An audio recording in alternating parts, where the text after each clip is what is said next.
નમસ્કાર દર્શક મિત્રો, આપ જ્યાં છો ટીવી ન્યૂઝ ગુજરાતી. હવે જોઈએ અગત્યના સમાચાર.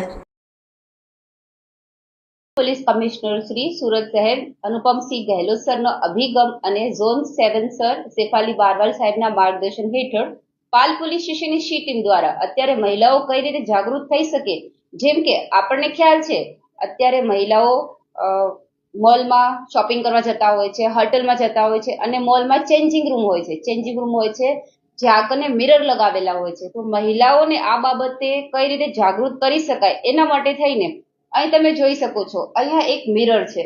એ મિરર પર જો તમે આંગળી મૂકશો અને એ મિરર વચ્ચે જો જગ્યા દેખાય, એનો મતલબ કે આ મિરર ઓકે છે, તમે સેફ છો. પરંતુ જ્યારે એ મિરર પર તમે આંગળી મૂકો અને આ રીતે તમને કોઈ વચ્ચે ગેપ દેખાતો નથી, ઇટ મીન્સ આ મિરર ટુ વે છે, એટલે કે પાછળથી કોઈ તમને જોઈ રહ્યું છે.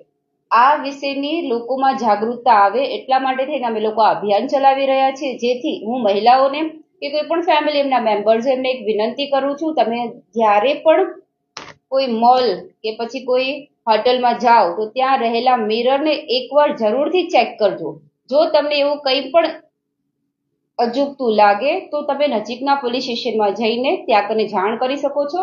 આવા લોકો વિરુદ્ધમાં કાયદેસરની કાર્યવાહી કરવામાં આવશે અને અમે નજીકના સમયમાં જ વિવિધ મોલ, શોપ, દુકાનોમાં જઈને ચેક કરીશું. અગર આ ટાઈપના મિરર ક્યાંય મળી આવશે તો એના સામે કાયદેસરની કાર્યવાહી કરવામાં આવશે.